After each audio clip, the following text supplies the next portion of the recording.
انگار سنگینی نگاهمو حس کرد که سرشو بالا گرفت و خیره شد تو صورتم. از اضطراب کل تنم عرق کرده بود. خاله سری مجلس رو دست گرفت و گفت: به خدا روزی که وحید گفت چشمش دختر خانو گرفته، انگار دنیا رو بهم دادن.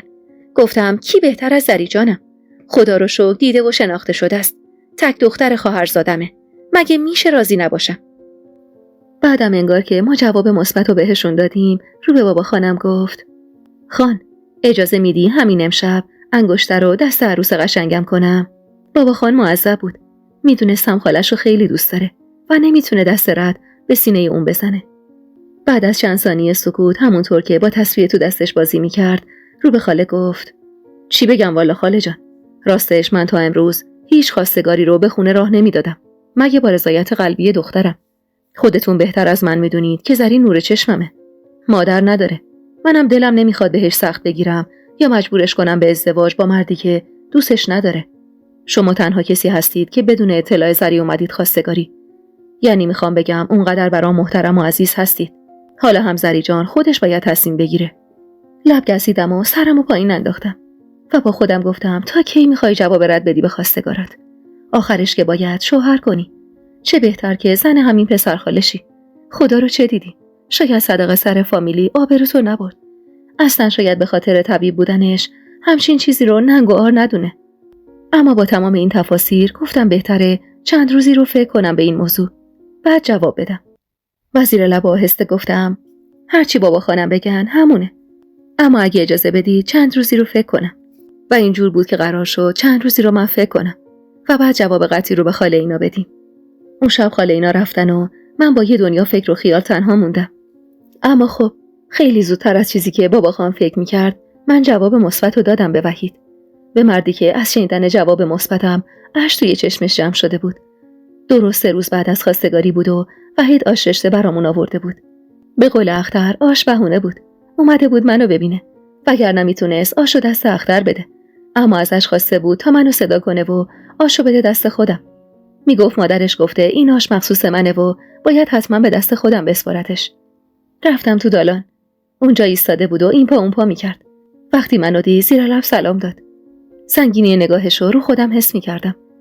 وقتی کاسه آشو از دستش گرفتم چشمکی زد و جوری که دل منو بلرزونه بی مقدمه گفت: میدونی اولین بار کی دیدمت زری؟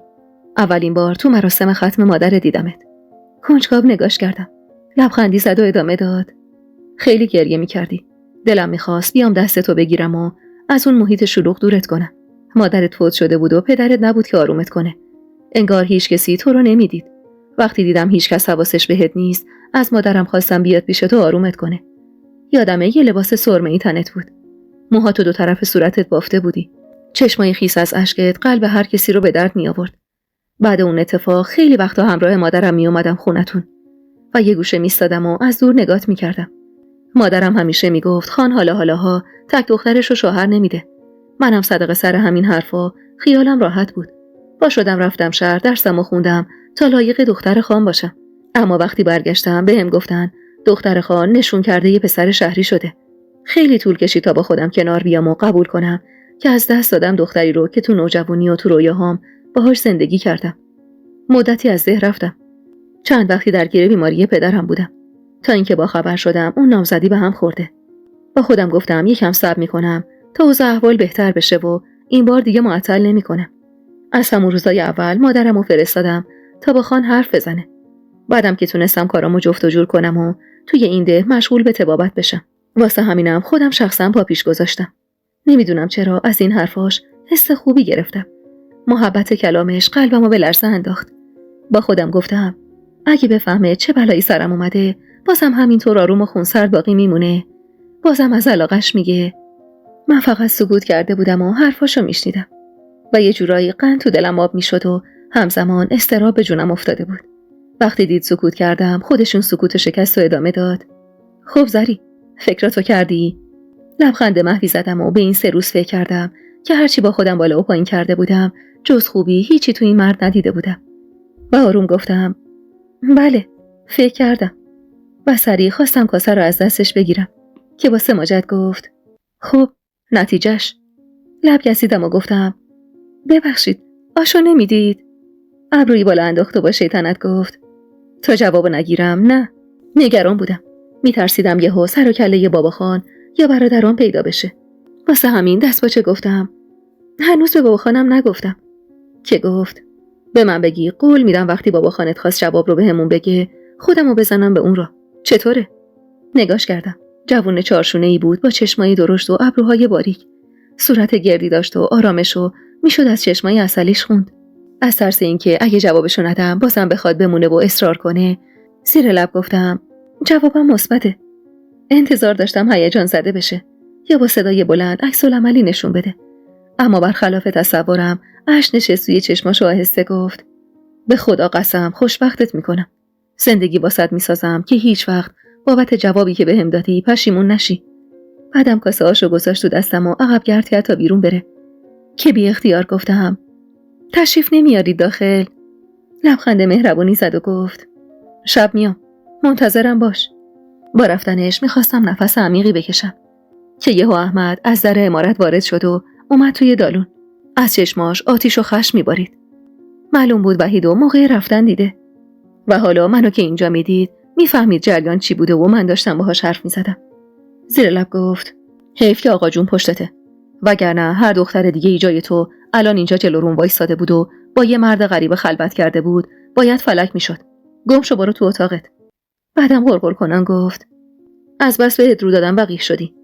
کاسه آشو تو مطبخ گذاشتم و بی توجه به غرغرای احمد به سمت اتاقم رفتم. میدونستم دردش چیه. دختری رو میخواست که بابا خان محال بود رضایت بده و بره خواستگاریش. احمد دختر بزرگه نعمت رو میخواست. مدت زیادی بود خون حوریه رو تو شیشه کرده بود که یا مونس رو برام میگیرید یا تا دنیا سن نمیگیرم.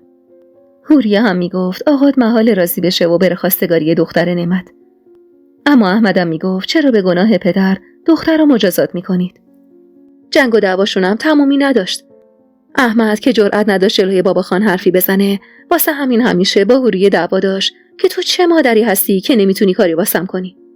دراز کشیدم روی زمین و خیره شدم به سقف اتاقم.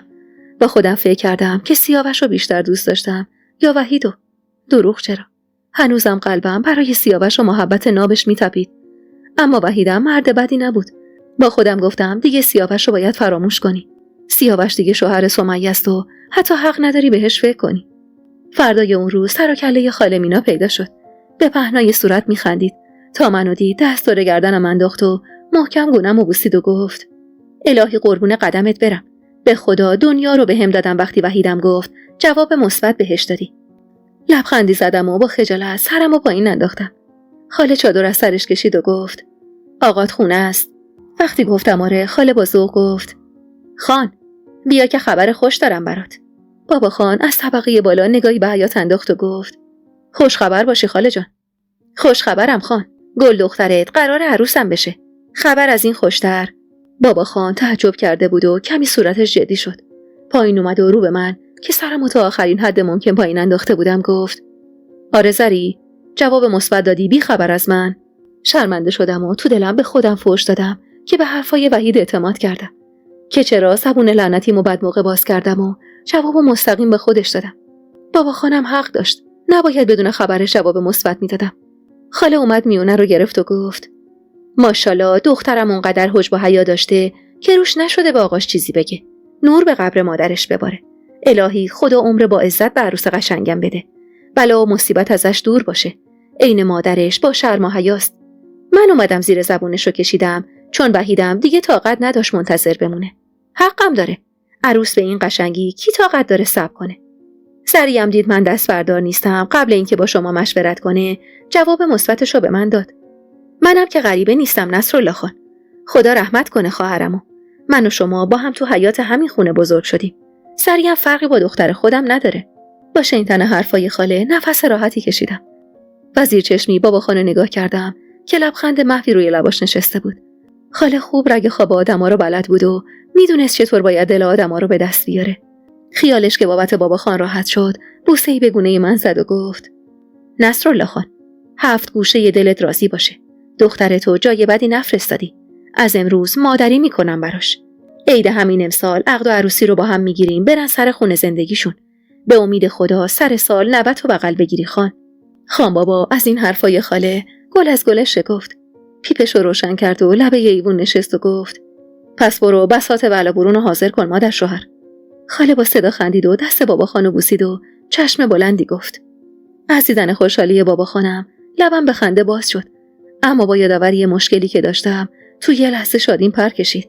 خبر بله برون من که به گوش احمد رسید، این بار احمد جدی‌تر از همیشه موضوع خواستگاری رو پیش کشید. این بار به جای اینکه حوریه رو واسطه کنه، مستقیم به خود بابا خان گفت. دلش خوش بود که صدقه سر حال خوش بابا خان میتونه ازش جواب مثبت بگیره. تو نشیمن نشسته بودیم و اختر داشت سفره ناهار رو جمع می‌کرد که احمد گلویی صاف کرد و رو به بابا خان گفت به سلامتی، سری هم داره سر و سامون میگیره. آقا جون، اگه اجازه بدید و صلاح بدونید منم میخواستم. اما بابا خان با خشم حرف احمد رو قطع کرد و گفت اگه میخوای موضوع ازدواجت با دختر نعمت رو پیش بکشی، بذار همین اول آب پاکی رو بریزم رو دستت.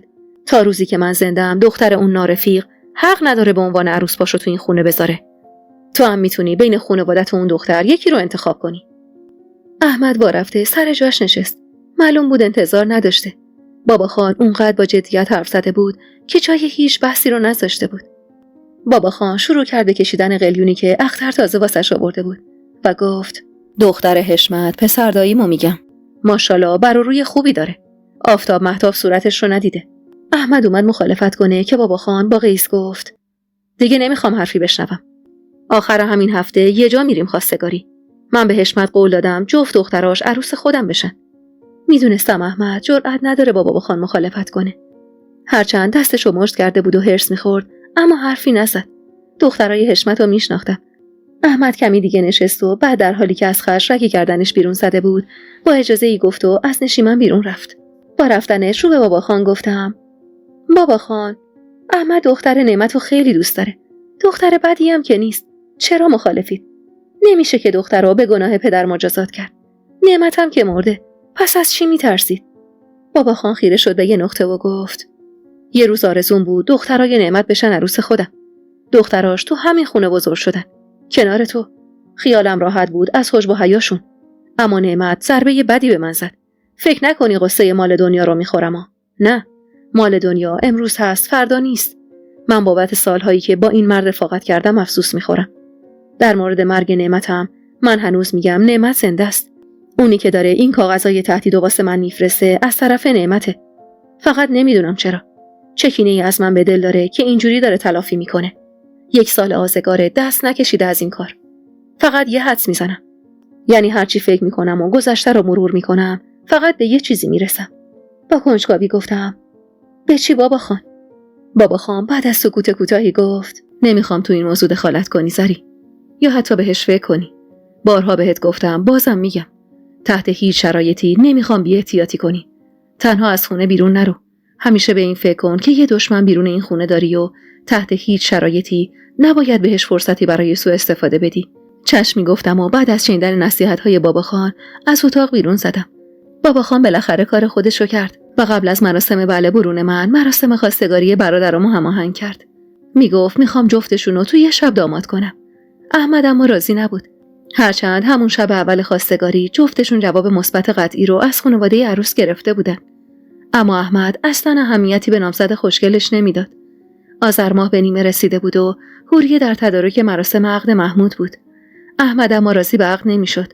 میگفت فعلا محمود عقد کنه بعد نوبت منم میشه. خاله خبر فرستاده بود که میخوام واسه بله برون من بیان. تو اون مدت 1-2 بار بیشتر وحیدو ندیده بودم. انگار بیشتر دلبسته شده بودم. هر بار به دیدنم میومد هدیه‌ای برام میآورد و دلمو بیشتر از قبل اسیر خودش میکرد. لباس آبی رنگی که عمه برام دوخته بود و پوشیده بودم و چند تیکه طلایی که از مادرم به یادگار مونده بود رو به سفارش اختر تو دست و گردنم انداخته بودم و آماده بودم تا اختر صدام بزنه. خاله سنگ تموم گذاشته بود. از آجیل و کله قند و نخود کشمیش گرفته تا چندین و چند مدل پارچه عیونی. میگو واسه تک عروسم میخوام سنگ تموم بذارم. با سفارش اختر به اتاق نشیمن بزرگ خونه رفتم. حوریه برای اینکه به همه بفهمونه در حق دختر حبوش مادری کرده و اونو عین دختر خودش دونسته، چندین و چند مدل شیرینی سفارش داده بود تا اختر آماده کنه. انواع و اقسام میوه ها رو هم تدارک دیده بود و حسابی جلوی خاله خودی نشون داده بود. مجلس مردونه و زنونه جدا بود. زنان نشیمن پایین بودن و مردان نشیمن بالا. تازه کنار عمه نشسته بودم که ضربه‌ای به در خورد. اختر در نشیمنو باز کرد و چند لحظه‌ای با کسی که پشت در بود حرف زد و بعد با رنگ و رویی پریده برگشت داخل. نگران نگاش کردم. نمیدونم چرا از صبح دلشوره بدی داشتم. همش منتظر خبر یا اتفاق بدی بودم. حوریه با صدای بلندی رو به اختر گفت: چی شده اختر؟ کی پشت در بود؟ اختر کمی دست کرد و با تشر حوریه به حرف اومد: آقا وحیدن، اصرار دارن با زری خانم حرف بزنن. حوریه ابروی در هم کشید و با طعنه گفت: وا، آقای طبیب رفته شهر، رسم و رسوم ده رو یادش رفته. خاله میونه گرفت و گفت: قربون عروس قشنگم بشم، بچم حتما طاقت نیورده. پاشو زری جان، پاشو عزیزم، برو ببین بچم چی میگه. حوریه خواست مخالفت کنه که خاله سری گفت: طوری نیست که حوریه خانم جان، اینا قراره تا 1-2 ساعت دیگه محرم هم بشن، نه جایی میرن نه قراره کار خلاف شرع کنن. 2 کلوم تو همین حیاط پشت همین در با هم حرف میزنن و خلاص. با اشاره خاله از جا بلند شدم. خودم رو دلداری میدادم که طوری نشده، اما نگاه نگران اختر دلهوره به جونم مینداخت.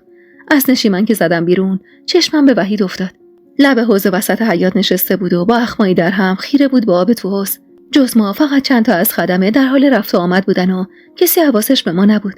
گلوی صاف کردم تا متوجه حضورم بشه. با دیدنم از جا بلند شد و کمی به هم نزدیک شد. نگاه نافذش رو که دوخت به صورتم با ترس سرمو پایین انداختم که با صدایی گرفته‌ای گفت: چرا سرتو میندازی پایین؟ نفس عمیقی کشیدم و زیر چشمی نگاش کردم و گفتم: چی شده آقا وحید؟ وسط مراسم بله برون با هم چی کار دارید؟ دستی به صورتش کشید و فاصلش رو کمتر کرد. این ور اون ورش رو نگاه کرد و وقتی مطمئن شد کسی حواسش به ما نیست آروم گفت: یه سوال ازت میپرسم زری، میخوام صادقانه بهم جواب بدی. منتظر نگاش کردم. انگار تو گفتن حرفش تردید داشت، چون بعد از کلی دست کردن گفت: امروز وقتی تازه رسیده بودم امارت، یه پسر بچه از اقوام خودتون اومد صدام کرد. گفت یکی تو حیاط کارم داره. اومدم کفشمو بپوشم و برم تو حیاط که دیدم یه کاغذ تو کفشمه. چیزی تو این کاغذ نوشته که اگه صحت داشته باشه این مراسم باید به هم بخوره. با ترس نگاش کردم. میتونستم حدس بزنم تو اون کاغذ کوفتی چی نوشته. اشک تو چشمم جمع شد، اما انگار لال شده بودم که نمیتونستم حرفی بزنم. وحید با دستای لرزون کاغذ رو از تو جیبش در آورد. کاغذ مچاله شده رو باز کرد و گرفت جلوی چشمم. تو نور کم حیاط چشمم به دستخطی افتاد که قبلا هم دیده بودمش. نوشته ی روی کاغذ آتیش به جونم زد انگار: جناب طبیب، دختری که قرار عقدش کنی و فکر میکنی آفتاب مهتاب ندیده است، دست خورده ی منه. دست رو پس مونده ی من گذاشتی. پسم انگار بالا نمی اومد. کلمات جلوی چشمم حرکت میکرد و من هیچ حرفی برای دفاع از خودم نداشتم. وحید کاغذ رو توی مشتش فشرد و با صدای ضعیفی گفت: زری، تو رو خدا بگو دروغه. بگو دروغه تا همین الان این کاغذ رو سر به نیست کنم. به خدا قسم دیگه هم حرفی ازش نمیزنم. تو فقط بگو که دروغه. قلبم میگفت بگو دروغه، اما شک نداشتم تبعات این دروغ در نهایت دامن خودم رو میگرفت. سرمو پایین انداختم و سکوت کردم. حرفی برای گفتن نداشتم، که اگرم داشتم توان حرف زدن نداشتم. انگار یکی عزمشو جزم کرده بود تا زندگی منو نابود کنه و موفقم شده بود. و من چقدر ساده لوح بودم که فکر میکردم با این نقص وحید منو میپذیره. وحید که سکوتم رو دید ادامه داد: پس راست زری؟ مگه نه؟ پس این که توی دهچو افتاده دختر خان دلباخته کسی شده و دامنش لکه دار شده راسته. میدونی وقتی این حرفا به گوش مادرم رسید چی گفت؟ گفت زری شیر حلال خورده است، محال همچین خبطی کنه. منم با امید حرف مادرم پا پیش گذاشتم. تو که یکی دیگر رو میخواستی چرا منو تا اینجا کشوندی؟ چرا بازیم دادی؟ چرا وابستم کردی؟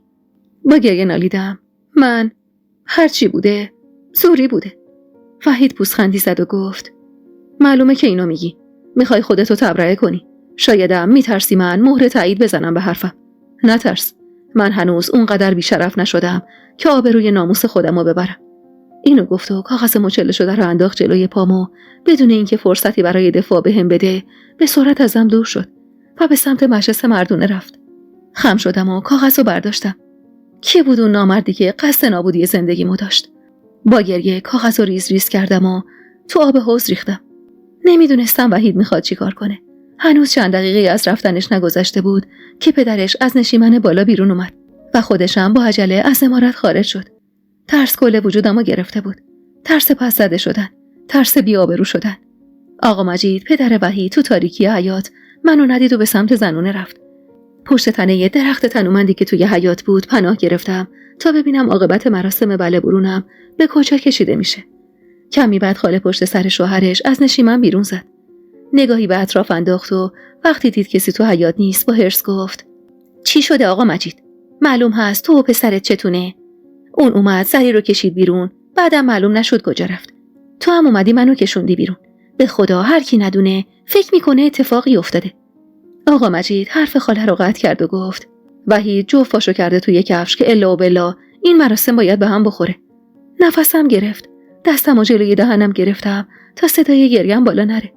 خاله بهت زده با صدایی که انگار از ته چاه بیرون می اومد گفت: چی میگی آقا مجید؟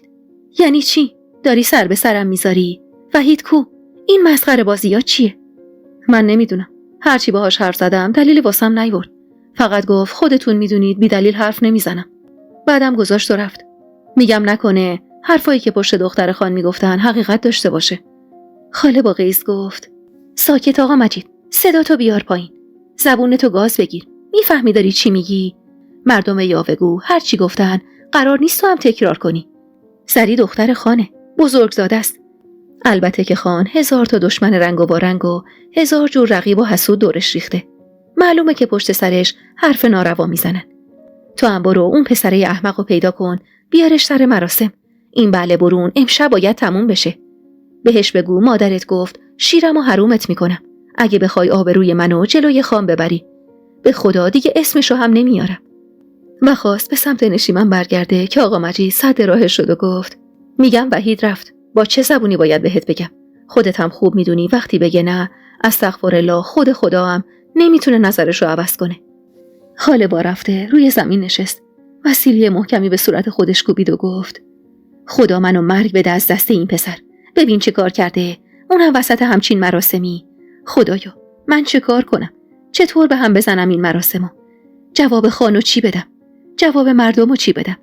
روز اولی که گفت این دخترو میخوام، مگه نگفتم دختر خانه ناز پرورده است، باید حواستو همه جوره جمع کنی، با دخترای دیگه فرق داره. پس الان کجاست؟ اما اون گفت الا و بلا همین دختر. حالا چی شده که سر مراسم بله برون همچین کاری کرده؟ اصلاً چطور جرأت کرده با خان این کارو کنه؟ میدونم میخواد منو سکته بده. ای خدا جون منو بگیر و آبرومو نگیر. دیگه نمیتونستم جلوی گرگمو بگیرم. صدای حقیقم که بالا رفت، خاله و آقا مجید دست باچه به سمتم اومدن. خاله سعی میکرد آرومم کنه تا صدای گرگم به گوش کسی نرسه و آقا مجید تلاش میکرد علت به هم خوردن مراسمو بفهمه. و هیچی بهت گفت دخترم؟ نگفت چرا میخواد مراسمو به هم بزنه؟ نگفت کجا میره؟ حق کنان سری به نشونه ای ندونستن تکون دادم. چی میتونستم بگم؟ اگه حقیقتو میگفتم آبروی خودم میرفت. خاله زیر بازومو گرفت و با التماس گفت: من درستش میکنم دخترم، به خدا درستش میکنم. گریه نکن دردت به سرم. بیا بریم تو اتاقت، من خودم یه بهونه میارم، مراسمو موکول میکنم به یه روز دیگه. به خدا چیز خورش کردن، مردم چش ندارم ببینن بچم قراره داماد خان بشه. دعا گرفتم واسش، خودم درستش میکنم. دستشو میگیرم میارمش واسه دستبوسی و معذرت خواهی. فقط اینطور گریه نکن تا خانوادت بویی نبرن. اینا رو گفت و بعد با خش رو به شوهرش گفت: شما برو خانو صدا بزن. میخوام بی سر و صدا و بدون جنجال تو زنونه یه خاکی بریزم تو سرم. آقا مجید باشه ای گفت و رفت سمت قسمت مردونه. خاله بوسه ای به سرم زد و گفت: زری جانم، دختر قشنگم، به من بگو اگه وحید چیزی بهت گفته. نگفت چرا همچین کاری کرده؟ وقتی اومد دنبال تو حیاط چی بهت گفت خاله؟ جز گریه هیچ جوابی براش نداشتم. انگشت اتهام به سمت من بود و من توان اثبات بیگناهیمو نداشتم. خاله که دید من حرفی نمیزنم با غصه گفت: مگه دست خودشه خاله؟ اول سفت و سخت بگه میخوام و بعد بزنه زیرش. اصلا غصه نخور دردت به سرم. خودم همه چی رو درست میکنم. حتی شده به زور میارمش دستبوسی تو و آقات. بیفته به پاتو بگه غلط کردم. چند باری صورت خیس اشکم رو بوسید و با حالی خراب از اتاق رفت بیرون. زانومو توی شکمم جمع کردم و گرگم شدت گرفت. انگار آرامش من حروم بود. نفهمیدم خاله چی گفت و چی شد که کمتر از نیم ساعت بعد مهمونا عزم رفتن کردن و خیلی زود عمارت خالی شد. فقط خاله و شوهرش مونده بودن و سر و صدای حرف زدنشون از تو حیاط به گوشم میرسید. خاله با چرب زبونی رو به بابا خان میگفت: الهی قربونت برم خان، والا عیب بچه منم اینه دیگه. وقتی بفهمه مریض بدحال واسش آوردن دیگه موقعیت نمیشناسه. میگه قسم خوردم تو هر شرایطی باشه باید خودشو برسونه بالا سر مریضش. یکی از دوستاش اومده دنبالش، گفته یکی رو از شهر آوردن روستای بالا. بیچاره تو درگیری تیر خورده. جرئت نکردم ببرنش مریض خونه. شبونه و پنهونی آوردنش بلکه یه مسلمونی به دادش برسه. وحیدم خیلی دلسوز و دلرحمه. گفت من بشینم تو مجلس شادی و یکی با مرگ دست و پنجه نرم کنه. اونم وقتی که من میتونم از مرگ نجاتش بدم. واسه همینم با زری جانم حرف زد. دلشو به دست آورد که بره و جون اون بنده خدا رو نجات بده. اما بابا خان با قیس گفت: اختر برو بگو زری بیاد. با ترس و خودم جمع شدم. اگه بابا خان صورتمو میدید میفهمین خیلی گریه کردم و متوجه میشد خاله دروغ میگه. اختر دست باشه وارد اتاقم شد. منو که توی اون حالی سیلی به صورتش کوبید و گفت: خدا مرگم بده. خب با این سر و صورت بیای جلوی آقات میفهمه قضیه چی بوده که. برای لحظه‌ای بهش شک کردم. با دقت نگاش کردم و گفتم: کدوم قضیه؟ مگه تو میدونی قضیه چی بوده؟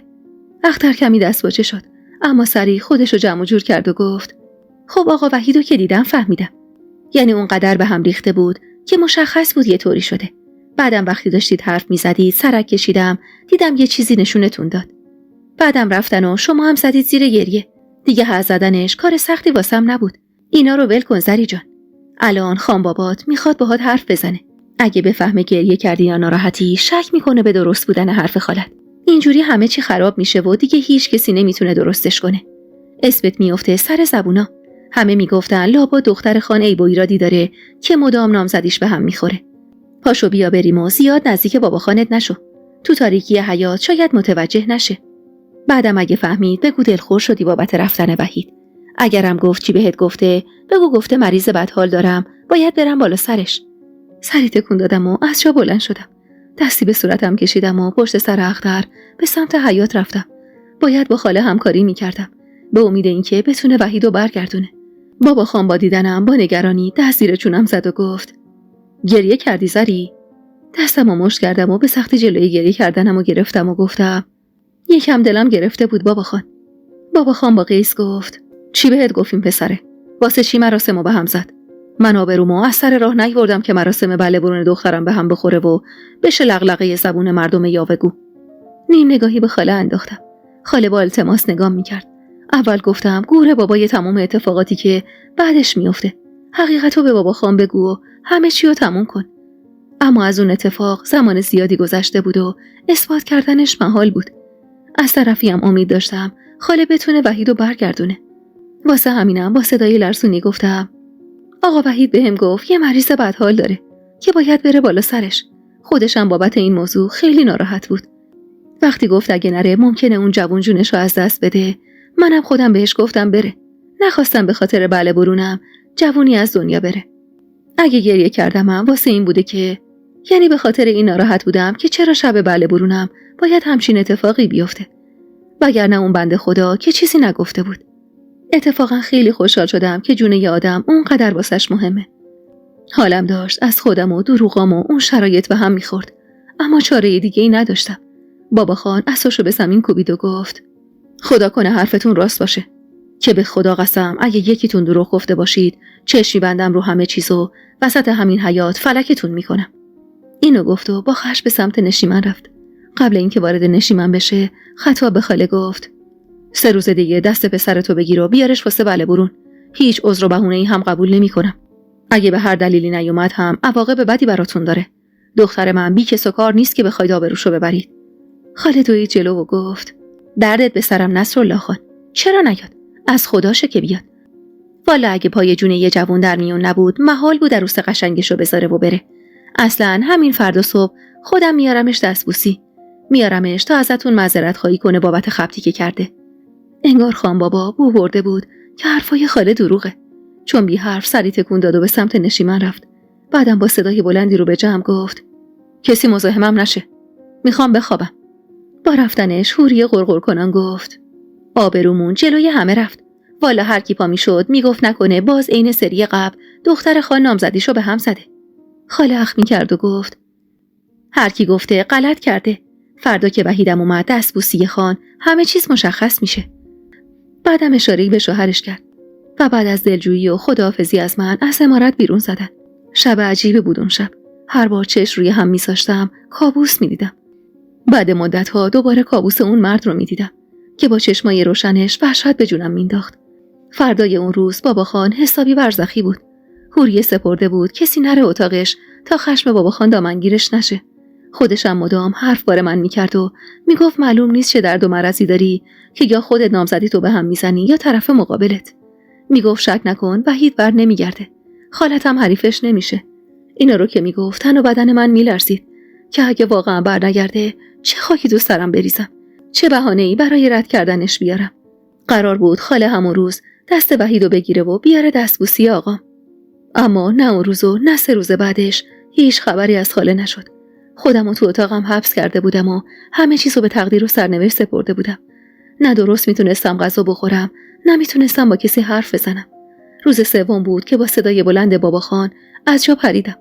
داشت احمدو صدا میزد که قرار بود 2 روز دیگه مراسم عقد اون و عروسی محمود باشه. اما انگار توی عمارت گرد مرده پاشیده بودن و جز حوریه هیچ کسی تو فکر تدارک مراسم نبود. سراسیمه به سمت در اتاقم رفتم و کمی بازش کردم تا صدای بابا خان به گوشم برسه. با خشم میگفت یالا برو اون مردک وحیدو برام بیار. نمیخوام اره اوره و شمسی کوره دنبالش را بیفتن. خودش تنها. شنیدی چی گفتم؟ احمد چشم میگفت و رفت. تمام بدنم میلرزید. پشت در اتاقم نشستم و گوشمو تیز کردم. حوریه با چاپلوسی گفت تصدقت برم خان. میخوای چی کار کنی؟ بابا خان با خشم گفت میخوام به این جوون بفهمونم خان دخترش از سر راه نیورده که امروز بگه میخوام و درست روز بله برون جا بزنه. 3 روز زری پاشو از اتاقش بیرون نذاشته. فکر کردی من نمیفهمم این دختر داره ذره ذره آب میشه؟ چه میشه کرد آقا؟ لابد یه چیزی بین خودشون بوده که تهش شده این. چون پسره اول با زری حرف زد بعد غیبش زد. من که میگم هرچی هست خود زری خبر داره وگرنه سکوت نمیکرد. بابا خان با قیس گفت کسی از تو نظر نخواست. یالا از جلو چشمم دور شو. حوریه که رفت با نگرانی از اتاقم بیرون زدم. همش ترس اینو داشتم که وحید زیر فشار بابا خان حرفی بزنه که آبروی من بره و بابا خان بفهمه حرف مردم ده راسته. با بغض گفتم چی کارش دارید بابا خان؟ رو گرفت ازم و گفت برو تو اتاق زری. تو کاری که بهت مربوط نیست دخالت نکن. با نگرانی برگشتم تو اتاقم. طولی نکشید که احمد تنها برگشت. بابا خان با خشم گفت مگه نگفتم برو اون مردکو بیار؟ چرا تنها برگشتی؟ احمد گفت رفته آقا جون، نیستش. اول رفتم دم در خونش و هرچی در زدم کسی درو باز نکرد. یکی که رد میشد میگفت 2-3 روزیه طبیب نیومده خونش. معلوم نیست کجا رفته. بعدم نمیشد از در و همسایه پرسجو کنم. مردم چی میگفتن؟ میگفتن لابد رفتیم منت کشی. یکی از بچه‌ها رو فرستادم از همسایه‌ها سوال کرده بود. گفته بود زنم مریضه، میخوام ببینم طبیب کی میاد. همسایه دیوار به دیوارشون گفته بود 2 شب قبل شبونه جمع کردن و رفتن. با شنیدن این حرفا ضربان قلبم به بالاترین حد ممکن رسیده. آبروم رفته بود. حتما کل ده فهمیده بودن وحید به خاطر عقل نکردن با من گذاشته و رفته. صدای پرخشم بابا خان به گوشم رسید که میگفت میری از زیر سنگم شده پیداشون میکنی. همشونو. فهمیدی چی گفتم احمد؟ میری تک تکشونو میاری تا به سزای کارشون برسونم. فکر کردن الکیه اسم بذارن رو دختر خانو بعد مراسمو به هم بزنن. احمد با ملایمت رو به آقا جون گفت آقا جون از من میشنوی دنبال این ماجرا رو نگیر. اینجوری فقط اسم خودمون بد در میره. همینجوری اسم زری افتاده سر زبون کوچه و محله. بابا خان با خشم گفت دهنتو ببند احمد، دهنتو ببند. جای این که بزنی تو دهن هر بی پدری که اسم خواهرتو میبره همچین حرفی میزنی. بعدم با خشم رو به حوریه گفت وسایل منو جمع کن میرم شهر. با ترس و لرز روی زمین نشستم. میدونستم بابا خان تا اصل ماجرا رو نفهمه بی خیال این قضیه نمیشه. این دیگه سیاوش نبود که تونستم یه جوری از سر خودم بازش کنم. همون شب بابا خان و برادرام راهی شهر شدن. بابا خان میگفت میرم اون مردکو پیدا میکنم و مجبورش میکنم بیاد جلوی کل اهل ده علت به هم خوردن این بله برونو بگه. میگفت باید بیاد و آبروی دختر منو بخره. وقتی رفتن آزار و اذیتای حوریه شروع شد. مدام حرف بارم میکرد. میگفت صدقه سر گندی که تو زدی آبرومون رفته. مردم دیگه واسه حرف خان تره هم خورد نمیکنن. زن و مرد و پیر و جوون از دامن لکه‌دار دختر خان حرف میزنن. از نامزدیایی که بی دلیل به هم میخوره. میگفت توده چو انداختن که دختر خان یه رفیق شهری داشته و تو چادر عشایر چند باری باهاش خلوت کرده. بعدم برای اینکه منو اذیت کنه کل کارای خونه رو مینداخت رو دوش من. یادمه تازه 2 روز از رفتن بابا خان گذشته بود. اون روز از صبح حوری بنای ناسازگاری گذاشته بود. مدام میرفت و میومد و میگفت تو و مادرت جفتتون نحس و شوم بودید. میگفت اگه درد سرای تموم نشدنی تو نبود الان بساط عروسی پسرا رو به پا کرده بودم. بعدم که دید من جواب حرفاشو نمیدم با ترکیبی که همیشه دستش بود ضربه‌ای برون پام کوبید و گفت یالا گم شو برو گوسفندا رو ببر چرا. سیف الله رو فرستادم شهر تا چیزایی که لازم دارم و برام بخره. خیلی وقت بود از خونه بیرون نزده بودم. از طرفیم دلم میخواست برم و بادی به سرم بخوره. از اون طرفم میترسیدم کسی بخواد بلایی سرم بیاره. مخصوصاً بعد از به هم خوردن مراسمم میدونستم هنوز دست از سرم بر نداشتن. اول نخواستم برم. اما حوریه اونقدر غرغر کرد و حرف وارم کرد و طعنه زد که سردرد گرفتم. هرچی هم میگفتم بابا خان قدغن کرده تنها برم بیرون، حرف به گوشش نمیرفت. با خودم گفتم گوسفندا رو ببرم چرا بلکه کمی از خونه دور باشم و حالم بهتر شه. وسایلمو برداشتم و گوسفندا رو از طویله بیرون بردم و به یاد خاطرات قدیم به سمت دشتی رفتم که برای اولین بار سیاوش رو دیده بودم. زیر درخت نشستم و سرمو روی زانوم گذاشتم و با غصه خیره شدم به گوسفندا و به این فکر کردم اگه نامزدیم رو با سیاوش به هم نمیزدم الان کجا بودم؟ چی کار میکردم؟ تو حال هوای خودم بودم که صدای بم و مردونه‌ای به گوشم رسید. سلام دختر خان. سرمو بالا گرفتم. حبیب بود. لاغرتر از آخرین باری بود که دیده بودمش. با طعنه پوزخندی زد و گفت ببین کار خان به کجا کشیده که دخترش گوسفندا رو میاره چرا؟ یعنی هیچ خدمه‌ای توی اون عمارت خراب شده نیست که تو باید گوسفندا رو بیاری چرا؟ با خش رو گرفتم ازش و دق و دلیمو سرش خالی کردم. فضول خان و خانواده‌شی؟ یالا را تو بگیر برو تا نس بردم دست بابا خانم. حبیب با تمسخر ادامه داد. طعم ضربه دست بابا خانت رو چشیدم. منتها این حبیب دیگه اون حبیب گذشته نیست. با دقت نگاش کردم. راست میگفت. لباس نو به تن داشت و بوی عطر تندی میداد. نگاه مسخره‌ای به سر تا پاش انداختم و گفتم تا دیروز مینالیدی که صدق سر بابا خان من بیکار شدی. نامزد تو از دست دادی و بیچاره شدی. انگار بیکاری خوب بهت ساخته. خندید و با فاصله ازم نشست و گفت آقا حبیبو دیگه توپم تکون نمیده دختر جان. اونقدر مهم شدم که از آبادیای اطراف با اتول میان دنبالم. اصلا تا حالا سوار اتول شدی؟ با غرور گفتم انگار یادت رفته پدر من کیه. اندازه موهای سر سوار اتول شدم.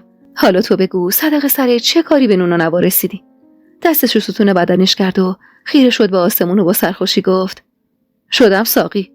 میدونی ساقی چیه؟ سوالشو بی جواب گذاشتم.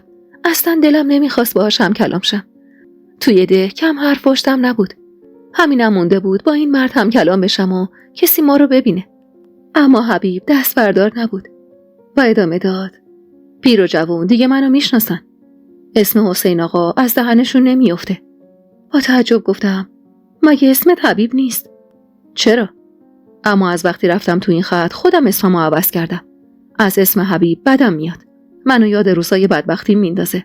حالا دیگه دستم تو جیب خودمه. دارم خونه میسازم. میخوام اتول بخرم. خیلی زود ثروتم از ثروت بابا خانه تو هم بیشتر میشه. نمیدونستم شغلش دقیقاً چیه که اونقدر ازش تعریف میکنه. نمیخواستم من بدونم. اصلا به من چه ربطی داشت. واسه همینم از جا بلند شدم و برای اینکه از شهرش خلاص بشم به سمت گله رفتم. تا نزدیک غروب همون حوالی موندم. بیرون اومدن از خونه حسابی حالمو خوب کرده بود. هنوز هوا تاریک نشده بود که به سختی گله رو جمع کردم و به سمت عمارت رفتم. تو مسیر یکی از اهالی ده رو دیدم. با دیدنم جلو اومد و با طعنه گفت خوبی دختر جان. شنیدم بازم مراسمت به هم خورده. با غصه رو ازش گرفتم و جوابی نداشتم تا بهش بدم. صفیه خانم پوزخندی زد و ادامه داد والا جوون مردم حق داشت. کم حرف پشتت نیست تو این ده. مردم خودشون دیدن چند باری تو چادر عشایر با یه جوون شهری خلوت کردی. خب چرا همون جوون نمیاد بگیرتت؟ هر کلمه از حرفاش انگار آتیشی میزد به جون منی که لااقل خودم میدونستم بیگناهم. با خشم گفتم هر کی هر حرفی زده حرف مفت بوده.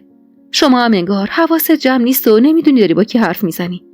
اراده کنم بابا خانم جلو پلاس هر یاوه‌گویی رو جمع میکنه و از ده پرتش میکنه بیرون. صفیه خانم انگار که حساب کار دستش اومده، سری خودشو جمع و جور کرد. رنگ از رخش پرید و با صدای لرزونی گفت: ببخش دختر خان، به خدا من خودم زدم تو دهن هر کسی که همچین حرفی زده. گفتم من دختر خانو میشناسم. شیر پاک خورده است این دختر. مادرش نمونه بود. من خودم مادرتو میشناختم. خدا بیامرز با هم سلام و احوال پرسی داشت. خیلی زن خوبی بود. خسته از چاپلوسی کردناش سری تکون دادم و با غرور ازش فاصله گرفتم.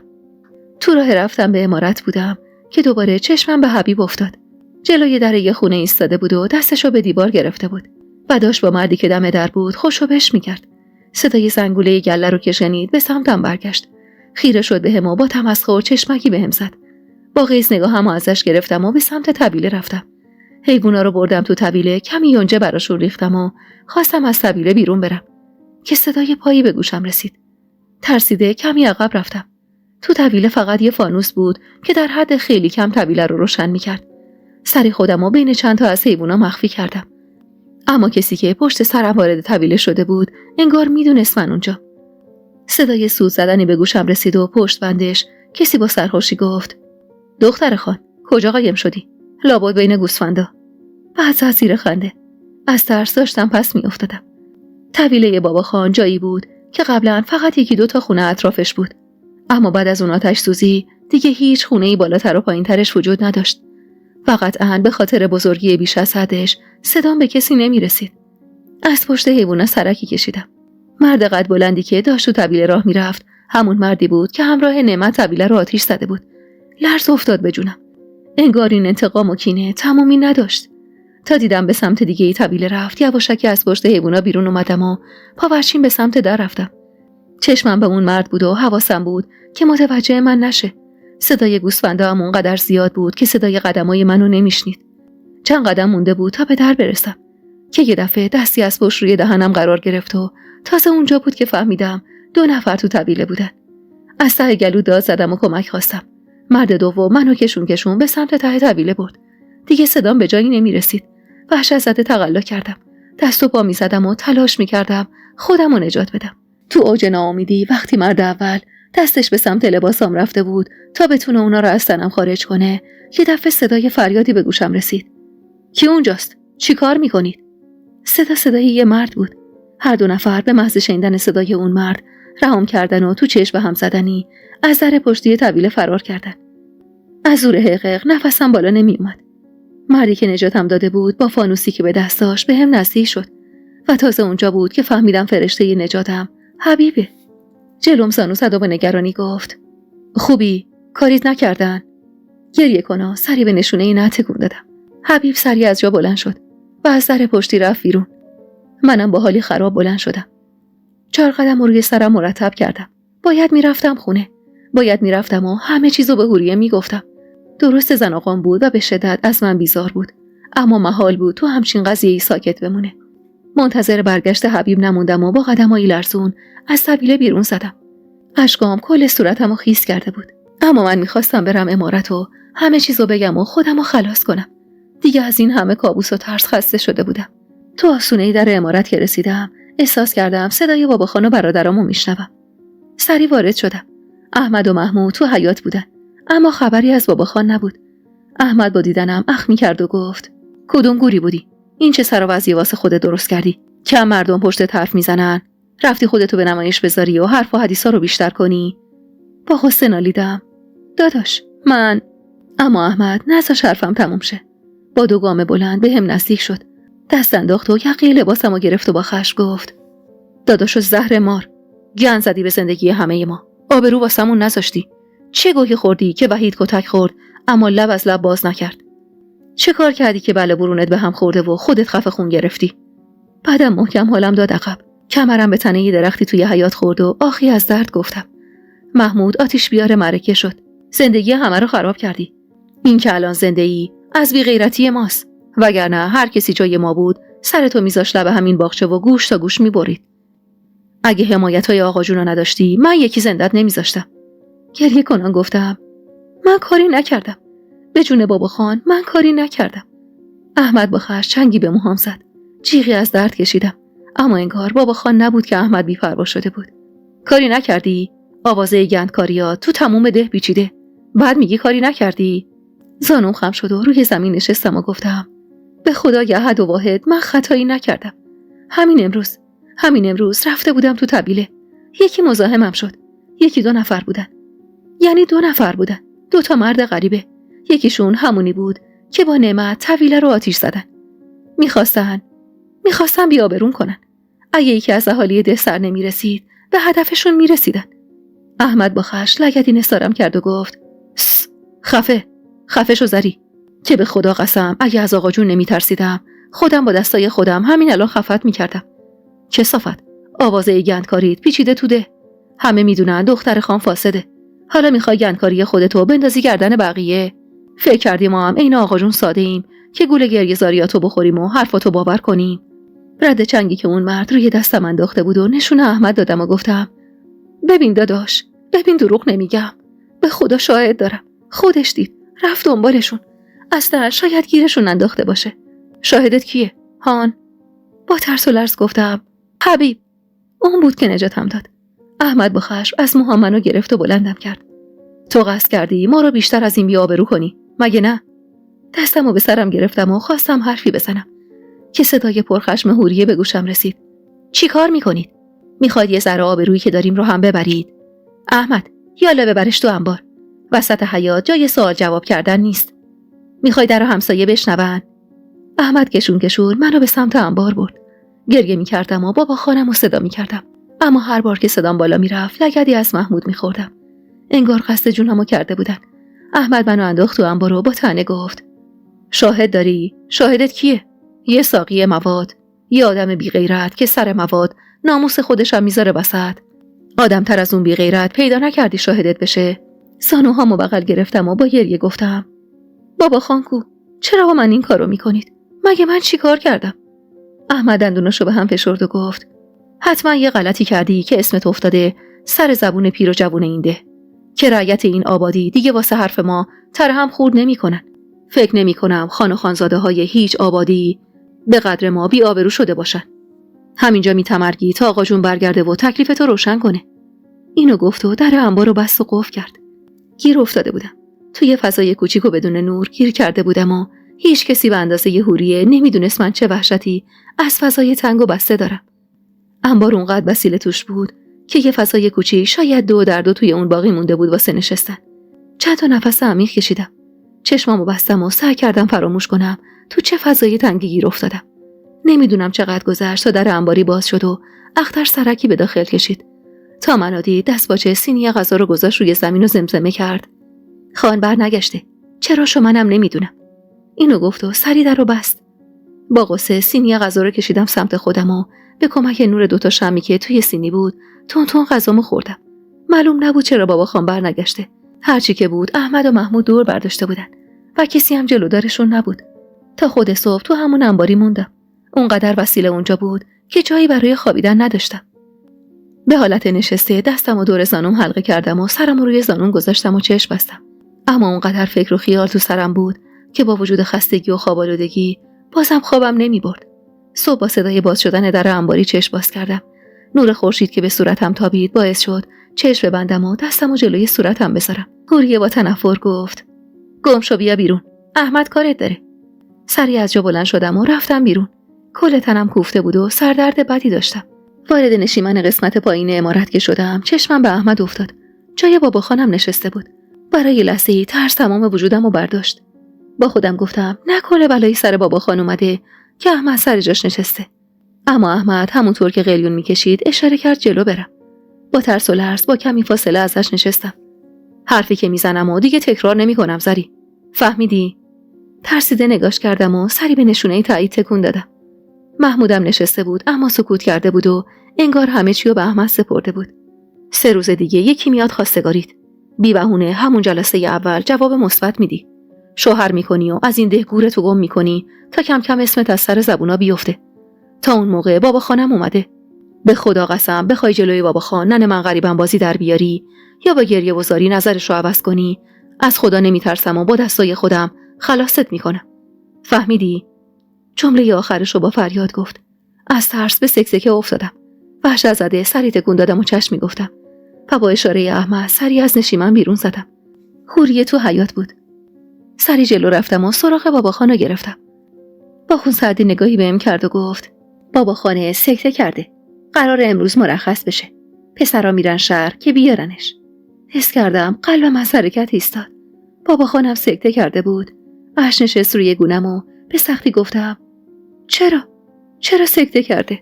حوریه با خشم به سمتم برگشت و با دست محکم کوبید فرق سرم و گفت از دست تو آبرویی که ازش بردی.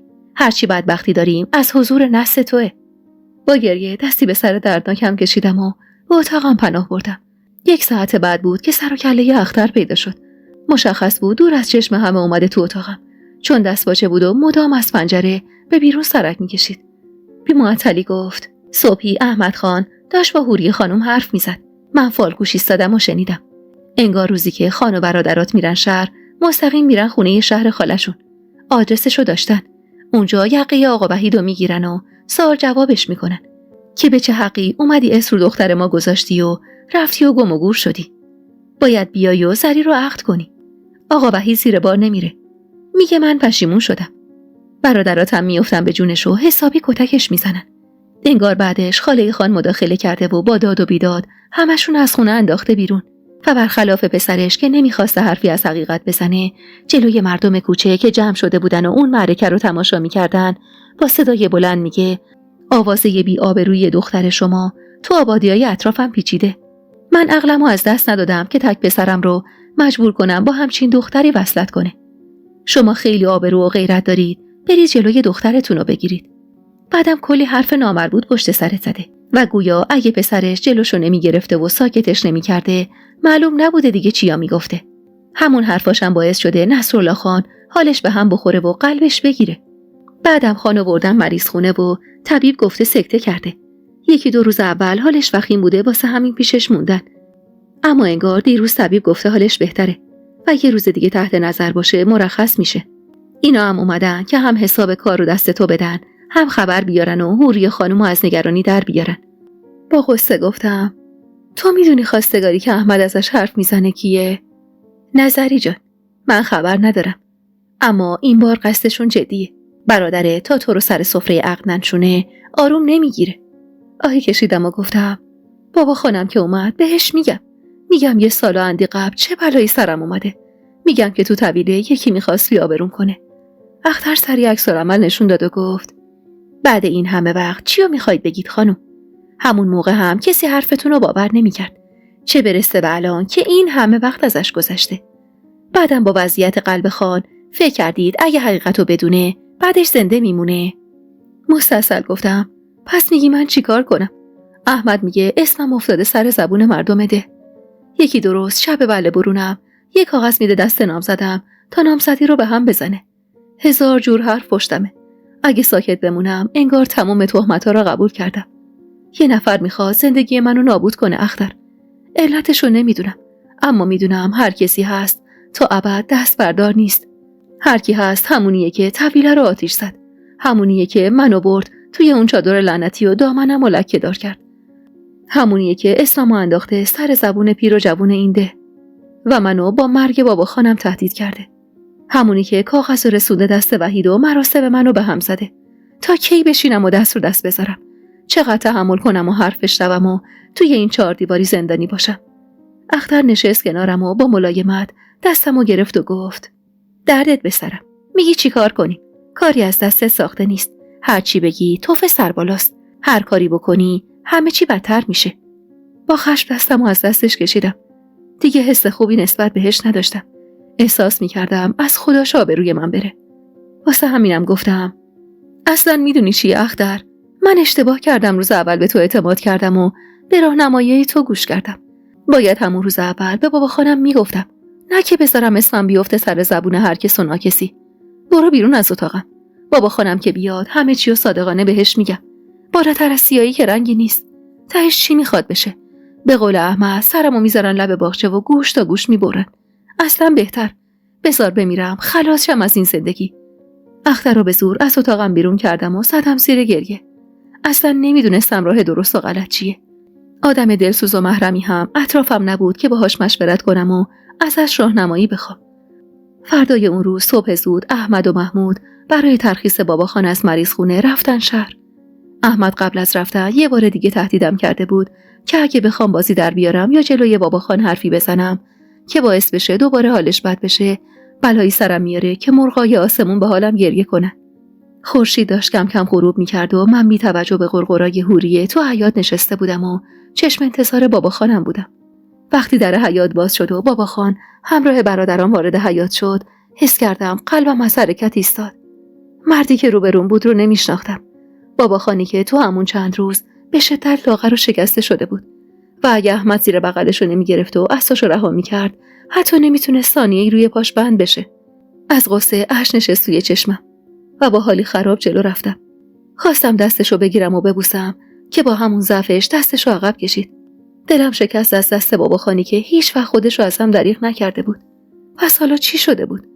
احمد نگاه تندی بهم انداخت و گفت: برو کنار زری. آقا جون باید استراحت کنه. با غصه عقب رفتم. باباخان با کمک برادرام به سمت نشیمن پایین رفت. چونی برای بالا رفتن از پله ها نداشت. تا لحظه‌ای که وارد نشیمن شد و درو بست، چشم ازش نگرفتم. دلم بد جور گرفته بود و حس می‌کردم باباخان محال دیگه تو صورتم نگاه کنه. حوریه تشری بهم زد و گفت: واسطادی چیو نگاه می‌کنی؟ یالا گم شو بیا برو تو مطبخ، واسه آقات مایچه بار گذاشتم. وایسا بالا سر قابلمه. میدونستم این کارا رو اختر انجام میده. اما اون منو پی نخود سیاه فرستاده بود تا خودش راهی نشیمن بشه. و همینطورم شد. رفت اونجا و در و پشت سرش بست.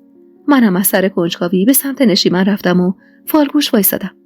صدای حوریه به گوشم میرسید که میگفت: خان، این دندون لق رو باید زودتر بکنی. شوهر که کنه و از این آبادی بره کم کم مردم یادشون میره. روز اولی که این دختر به سن و سال ازدواج رسید 1000 بار گفتم شوهرش بده.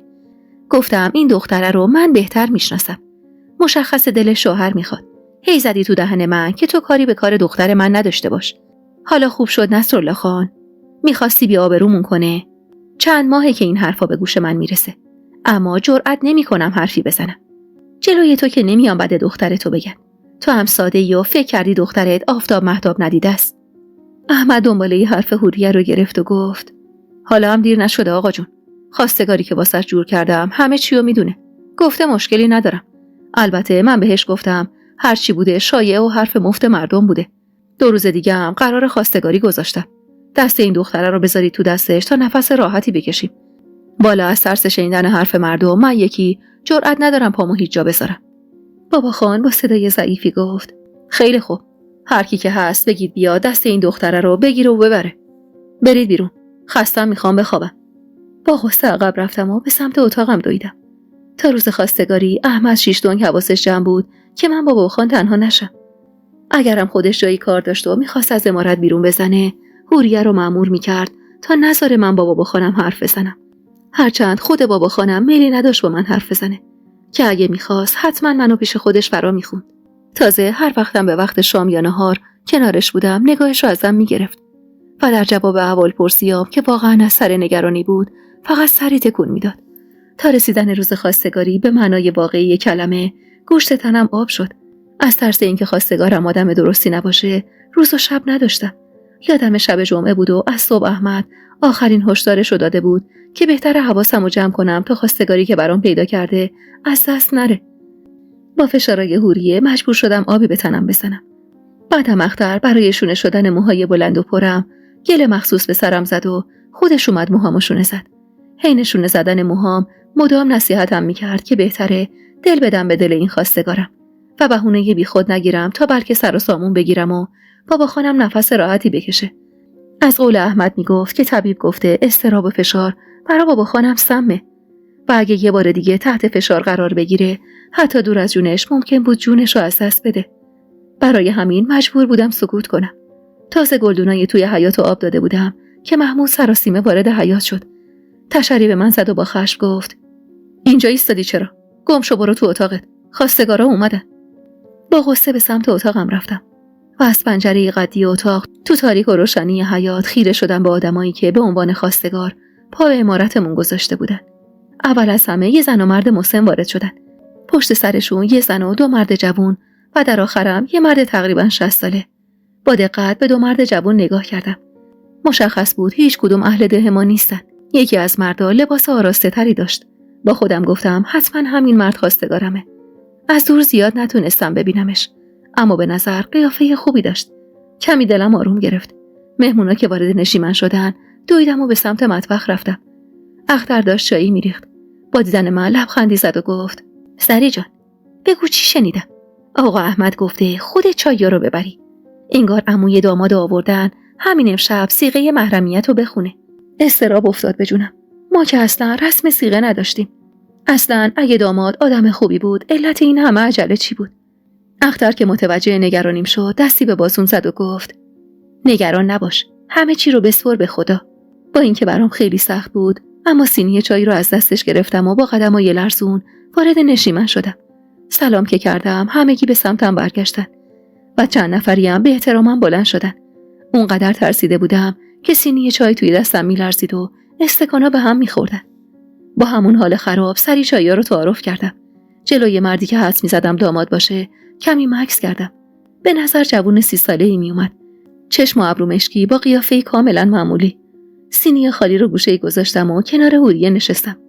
زیر چشمی دیدم که بابا خان اشاره‌ای به احمد کرد. انگار همه چیزو به اون سپرده بود. احمدم سری تکون داد و گفت شرط و شروطا رو که قبلا گذاشتیم. هر دو طرف هم که رضایت دارید. دیگه دلیلی نداره مراسم رو کش بدیم. همین امشب خطبه محرمیت خونده بشه. بعدش هم جمع جور کنیم که به همین زودی عروسی به پا بشه. جهیزیه خواهرم هم کامله. خرج مراسم رو هم خودمون میدیم. به هر حال زری تک دختر خانه. خان دوست داره با عزت و احترام بفرستش خونه ی بخت. حالا اگه موافق باشید آقا عیاض نزدیک زری بشینن تا خطبه خونده بشه. قلبم تون تون میزد و کل تنم عرق کرده بود. زیر چشمی نگاهی به دو جوون که کنار هم نشسته بودن کردم. میخواستم ببینم دامادو درست حد زدم یا نه. اما برخلاف تصورم به جای اینکه یکی از اون جوونا بلند بشه، مرد مسنی که 60 سال رو رد کرده بود و با خودم فکر میکردم پدر داماده از جا بلند شد. نیشش تا بناگوش باز بود. قد بلند بود و لاغرندام. موهای سرش کاملا ریخته بود. سیبیل بلندی داشت و وقتی میخندید 2 تا دندون طلا رو به راحتی میشد تو دهنش دید. لرز افتاد به جونم. مگه میشد این مرد حداقل 40 سال از من بزرگتر بود؟ مشخص بود معتاده. اصلا دندونای زرد و سیبیلای کدرش حالمو به هم میزد. اشک توی چشمام نشست و با التماس خیره شدم به بابا خانی که حتی سرشو بالا نمیگرفت تا نگام کنه. داشتم دق میکردم. با خودم گفتم اگه تو این شرایط کوتاه بیام باید یه عمر بدبختی بکشم. به درک که احمد و محمود تهدیدم کرده بودن. اصلا مهم نبود که حوریه مدام نیشگونم میگرفت تا درست بشینم و ادا در نیارم. من حتی تا به نشستن نزدیک اون مردو هم نداشتم. پس محرم شدن باهاش محال بود. مرد که خواست کنارم بشینه سری از جا بلند شدم. اهمیتی ندادم به هشدار احمد و فشاری که حوریه به پام آورد. عقب رفتم و با التماس گفتم بابا خان به من نگاه کن. یادتون رفته به مادرم چه قولی دادید؟ ببینید دارید با زندگی من چی کار میکنید؟ بابا خان حتی سرشو بالا نگرفت. زن مسن رو ترش کرد و گفت ببخشید احمد خان، اما گفته بودی دخترتون رضایت داره. مگه ما مسخره شمایی؟ احمد هول زده گفت رضایت داره. شما اجازه بدید من باهاش حرف بزنم. بعدم اومد سمت من. بازومو گرفت و چنان فشاری وارد کرد که حس کردم دستم شکست و منو دنبال خودش کشون بیرون. در نشیمنو که بست محکم هلم داد عقب. کنترلمو از دست دادم و افتادم روی زمین و اشک نشست روی گونم. اول دستی به مش دردناکم کشیدم. بعدم دستمو حفاظ خودم کرده بودم تا سرم آسیب نبینه و حال مچ دستم به شدت درد میکرد. احمد لگدی نثارم کرد و با صدای آرومی گفت بخوای بازی در بیاری وسط همین حیاط چالت میکنم. بعدم خم شد تو صورتم و با خشم گفت ده دختره هرزه، اسمت افتاده سر زبون مردم ده. بی غیرتیم که تا حالا زندت گذاشتیم. میخوای لگد بزنی به بختت؟ همین یه خواستگارم میخوای از دستت بره و بی آبروتر از چیزی که هستی بشی؟ منو سگ نکن زری. صبر منو لبریز نکن وگرنه بلایی به سرت میارم که آرزوی مرگ تو داشته باشی. حقیق کنان گفتم همین الانم آرزوی مرگمو دارم داداش بزرگه. میخوای بکشی و چالم کنی؟ بفرما. فکر کردی میترسم یا التماست میکنم که نکن؟ به خدا که آرزوم خلاص شم از این زندگی. خیال میکردم با این حرفام دل احمد به رحم میاد. به یاد نداشتم که تو عمرم حتی یه بار بعدشونو خواسته باشم یا با وجود اذیت و آزاراشون یه بار چغلیشونو کرده باشم. بچه تر که بودم و مادرم زنده بود گاهی وقتا که از اذیت و آزارشون خسته می‌شدم و برای شکایت می‌رفتم پیش بابا خان، مادرم جلومو می‌گرفت و میگفت اینا برادرای تو هستن، پشت و پناه تو هستن، باید حواسشون رو داشته باشی تا 2 فردای دیگه اونا هم پشتت باشن.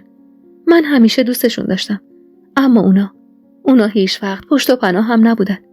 اونقدر حوریه همیشه بد من و مادرم رو گفته بود که چشم دیدنمو نداشتن. هرچی من سعی می‌کردم بهشون نزدیک بشم یا رابطه صمیمانه تری باهاشون داشته باشم، اونا اصلاً منو آدم حسابم نمی‌کردن.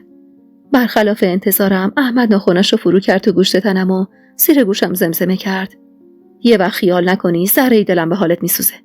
بابا خانه سرنوشت آینده‌تو سپرده دست من. این یعنی من تصمیم میگیرم پای سفره عقد کی بشینی.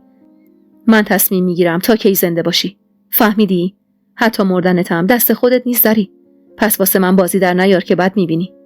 اینو گفت و از سر خشم هلم داد وسط حیاط.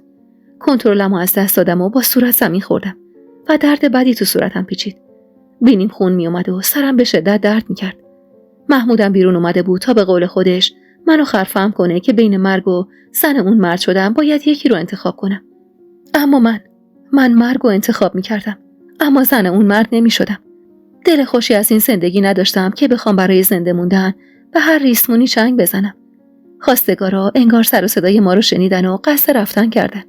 سری خودم رو جمع جور کردم و سرم رو پایین انداختم. دوست نداشتم کسی منو توی اون حال و روز ببینه. زن محسن کمی به احمد نزدیک شد و با غرغر گفت: خوبه والا، 1000 جور حرف پشت سر دختر خانه، حالا واسه ما تاقچه بالا میذارن. از خداتونم باشه همچین مردی راضی شده عقدش کنه. با نفرت نگاش کردم که احمد سری گفت: من درستش میکنم مهری خانم. فردا شب بیاید قول میدم سر عقد بیارمش. جرأت نداشتم حرفی بزنم. میدونستم احمد و محمود رحم و مروتی ندارن و کتکم میزنن. با رفتن خواستگارا این بار احمد بدون ملاحظه به سمتم حمله بر شد. مشتش که بالا رفت صدای فریاد بابا خان نور امیدی شد واسم. احمد بسه، ولش کن. احمد به سختی ازم فاصله گرفت و دلخور گفت: آقا جون، این موضوع رو به من سپرده بودید. قرار بود این بی‌آبرویی رو من درست کنم. بخواید دلسوزی کنید هیچی درست نمیشه. با گریه خیره شدم به بابا خان و نالیدم: من کاری نکردم بابا خان. به روح مادرم قسم من خطایی نکردم. وحشت اینو داشتم که حقیقتو بهش بگم و این بار قلبش طاقت نگیره. برای همین زبون به دهن گرفتم و فقط گفتم: بابا خان، یکی قصد نابود کردن شما رو داره. اول اموال شما رو نشونه گرفته، بعدم آبروتونو. بابا خان با چند قدم کوتاه به هم نزدیک شد. خون روی صورتم خوش شده بود و سرم از درد داشت منفجر می شد. با التماس پای بابا خان رو گرفتم و نالیدم: من گناهی نکردم بابا خان. قولت رو یادت نره. من بشینم سر سفره عقد با این مرد، به روح مادرم قسم فردا صبحش خودم رو خلاص می کنم. به خدا که دروغ نمیگم. میدونی که روح مادرم و الکی قسم نمیخورم. این کارو با من نکنید بابا خان. منو بدبخت‌تر از چیزی که هستم نکنید. تو سکوت نگام کرد. غم عمیقی تو چشماش بود. غمی که میدونستم کمرشو شکسته و جلوی هر کس و ناکسی بی‌آبروش کرده. بابا خان آهی کشید و رو به احمد گفت: